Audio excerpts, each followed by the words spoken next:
fundamentalmente, en mi caso, pues la expresión y la energía y la fuerza también para lograr todo esto. Primero me nace de la insatisfacción personal y generacional con un sistema que nunca cumplió lo que nos había prometido, ¿no? Pero también la tecnología me ha ayudado mucho, como a ti, tú eres una gran defensora de la tecnología, una persona que cree que se puede hacer sociedades más democráticas, más participativas, más libres con el uso de la tecnología. Entonces la tecnología ha entrado en mi vida, ha irrumpido, ha abierto la puerta para permitirme expresarme. Entonces creo que soy un producto muy de este siglo, muy de este milenio, que usa la tecnología, la insatisfacción para cambiar su entorno. De manera que eso es lo que les recomendaría a los jóvenes de cualquier parte del mundo, ¿no? No se conformen, no asientan, no aplaudan. Siempre se puede cambiar un poquito la realidad, sea en Cuba, en Buenos Aires o en Berlín.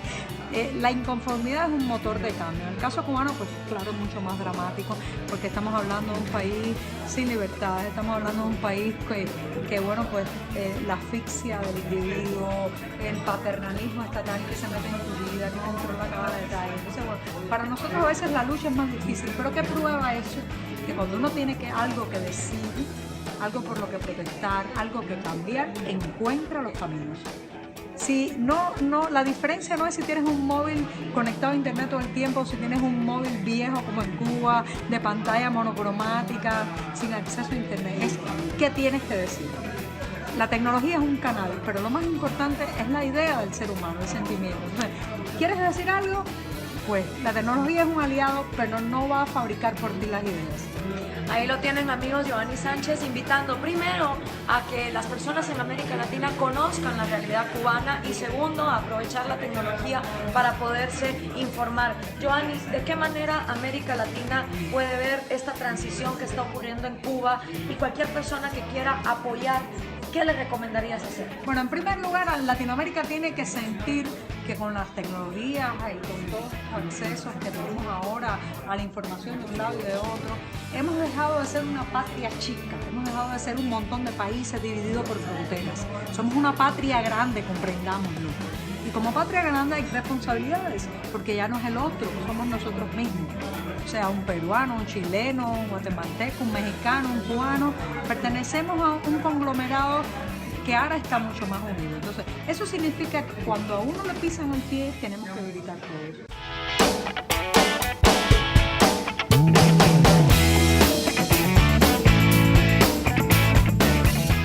¿Qué tal, amigos de Guatemala y de toda Latinoamérica en general? En este momento, en esta gira por Buenos Aires, Argentina, me encuentro con el reconocido periodista Jorge Lanata, un hombre muy valiente que, a pesar pues, de ciertas restricciones y ataques a la libertad de prensa en Argentina, ha escrito entre muchos libros más acerca de la década robada del gobierno de Kirchner y sobre todo pues, casos puntuales donde se afecta la libertad de prensa. Gracias, Jorge, por permitirme este espacio. ¿Pudieras contarle un poco a los amigos en Guatemala y en Latinoamérica en general, que se conoce pues obviamente algunos casos de corrupción, de control de precios y de falta de libertad de prensa de Argentina, pero desde tu punto de vista, ¿cómo está la situación? Mira, este podría ser definido como un gobierno populista en principio, como una especie de democracia de baja intensidad, o sea, una democracia poco democrática en algunas cosas. Hay libertad formal de prensa, la hay, pero hay también un grado muy alto de autocensura porque hay un aparato de propaganda montado por el gobierno para desacreditar la oposición y el periodismo, etcétera, que funciona todo el tiempo con muchísimo dinero. El gobierno en Argentina ha llegado a comprar el fútbol, por ejemplo, para poder difundir mensajes políticos en los entretiempos, etcétera.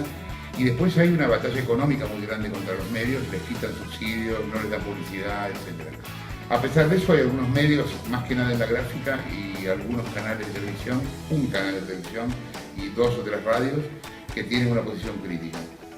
Y yo llamo esto la década robada porque el gobierno la llamó la década ganada y trataron de hacer mucha promoción con eso.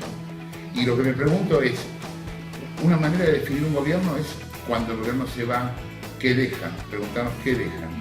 Bueno, el gobierno K va a dejar más deuda externa, va a dejar una situación en la educación horrible, porque hoy la mitad de los chicos no termina el colegio secundario, va a dejar problemas económicos graves, una inflación del 40% anual para este año, pasar del 50% el año que viene, y deja la instalación del narcotráfico en Argentina. que no es que es un tema que empezó con ellos, pero sí se consolidó con ellos, y a partir de el lavado de dinero y de darle mucha posición política a algunos grupos, terminó generando zonas enteras en el país que hoy están muy complicadas con el narcotráfico. Por ejemplo, Santa Fe y Córdoba. Jorge, ante estas realidades que tú nos comentas, desde tu punto de vista, ¿cuál ha sido la reacción y la percepción del pueblo argentino? Mira, es muy difícil, en un comienzo, durante el gobierno de Néstor, donde la gente estaba muy a favor del gobierno, el gobierno después se reinventó a sí mismo, digamos, empezó a escribir una versión de la historia propia, a donde ellos eran los héroes y todos los demás eran los villanos, digamos. Y usó todos los recursos del Estado para eso. Eso acá lo llamamos el relato, ¿no? Ellos, por ejemplo, llegaron a cambiar el prólogo de Nunca Más, el informe de desaparecidos. En su momento es un testimonio histórico. Bueno, ellos lo cambiaron para hacerlo más acorde a su relato. Ellos gobiernan diciendo que son un gobierno de izquierda. En verdad, a mí me parece que son un gobierno conservador, no son para nada un gobierno de izquierda. Es como pensar que Maduro es un gobierno de izquierda, o Chávez era un gobierno militar, más bien conservador, digamos, con militares en actividad, con mucha servicio de inteligencia, con mucha corrupción. No es tan distinto lo que está pasando hoy en la Argentina y Cristina a lo que pasa en Venezuela. En algunas cosas Venezuela es como un espejo que adelanta para nosotros. Ojalá no lleguemos a eso. También el tipo de gente es distinta. Acá hay una clase media más grande, etc. Pero dólar paralelo, corrupción, intento de dominación del aparato judicial, populismo en los códigos de gobierno, están en los dos gobiernos, tanto en el de Venezuela como en Argentina. Porque esta es una realidad que no solo vemos en Argentina, sino también en otros países de América Latina. ¿Cuál sería tu recomendación como periodista consolidado que está haciendo una batalla muy valiente en no dejarse manipular por los medios, para los periodistas jóvenes latinoamericanos que se pueden ver intimidados ante el espectro donde es el gobierno el que está presionando para que se haga lo que ellos quieren? Yo creo que después de la creación de la imprenta en la historia del mundo, Internet fue lo más democratizador que se inventó. En su momento la imprenta democratizó los libros, ¿no? Bueno, Internet democratizó el conocimiento. Hoy vos estás a 2 segundos de una biblioteca mundial. Internet es todavía muy nueva, recién con Windows 95 empieza como la gente la conoce, hace nada. O sea, es un lugar por donde explorar, que es muy democratizador y que también es muy de abajo hacia arriba. A pesar de que, lo hablábamos antes, en América Latina está pasando lo contrario, lo están usando los gobiernos para dominar a la gente. Hay otro sentido de Internet que es de abajo hacia arriba, como fue en los países árabes, etc. Incluso como a veces es en Venezuela, a donde como ya no quedan medios, la gente se comunica por Twitter, ¿no? A mí me parece que hay mucho para explorar ahí, que hay que evitar que los gobiernos legislen Internet. Internet tiene que seguir siendo de nadie, aún con los errores, porque muchas veces la gente cree que las máquinas tienen moral. Las máquinas no tienen moral tienen las personas. Según como vos la uses, la máquina será buena o será mala. Y con Internet puedes hacer cosas geniales o extorsionar y pasar porno.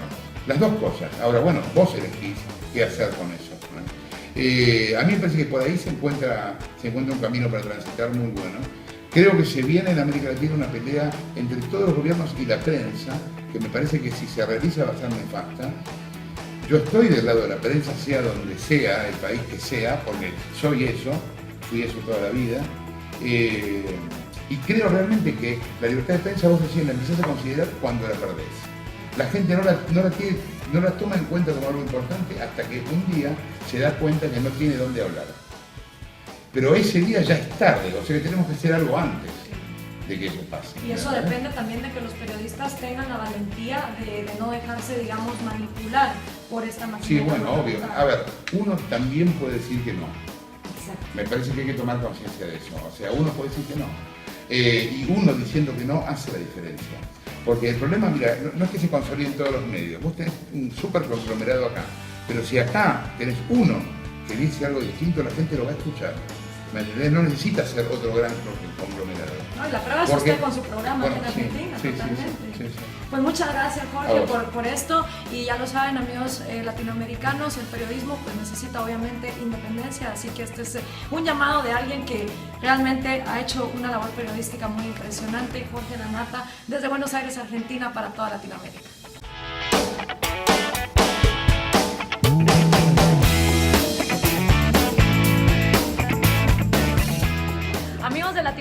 en este momento me encuentro en FIU, en el evento Nuestras Voces Resuenan, donde estamos hablando de derechos humanos y los derechos de la mujer. Y aquí está conmigo un experto de la tecnología y el internet, él es José Luis Leiva, cubano-americano, que se ha enfocado mucho en ayudar a los cubanos en algo que nadie relacionaría con Cuba, que es en este momento el emprendimiento. Una página web que se llama Emprecuba tiene muchísima información.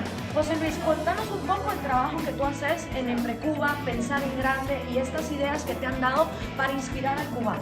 Bueno, Emprecuba es un sitio que es una herramienta que ayuda al cubano a pensar en grande y también cómo desarrollar negocios en una sociedad donde prácticamente la economía es limitada y es planificada.